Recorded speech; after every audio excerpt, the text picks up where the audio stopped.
Hi friends, let us see what Mr. Sharma has to say on this very auspicious day, Shankara Jayanthi.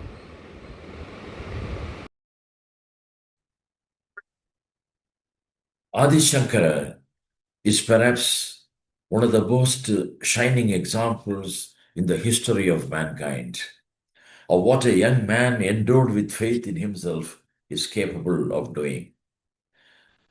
In his great work, The Discovery of India, Pandit Jawaharlal Nehru has very beautifully presented the youthful personality of Adi Shankara, describing the great heights that he reached and explaining how he attained them. I quote, "And yet Shankara was a man of amazing energy and vast activity. He was no escapist retiring into his shell or into a corner of the forest seeking his own individual perfection and oblivious of what happened to others. Born in Malabar, in the far south of India, he traveled incessantly all over India, meeting innumerable people, arguing, debating, reasoning, convincing, and filling them with a part of his own passion and tremendous vitality.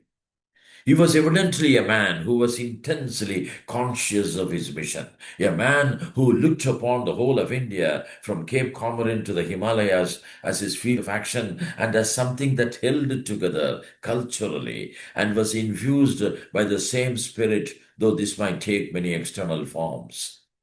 He strove hard to synthesize the diverse currents that were troubling the mind of India of his day and to build a unity of outlook out of that diversity. In a brief life of 32 years, he did the work of many long lives and left such an impress of his powerful mind and rich personality on India that it is very evident today. He was a curious mixture of a philosopher and a scholar, an agnostic and a mystic, a poet and a saint, and in addition to all this, a practical reformer and an able organizer. He built up for the first time within the Brahminical fold 10 religious orders, and of these, 4 are very much alive today. He established 4 great Matsar monasteries, locating them far from each other, almost at the 4 corners of India. At the age of 32, this Brahmin from tropical south died at Kedarnath in the upper snow-covered reaches of the Himalayas.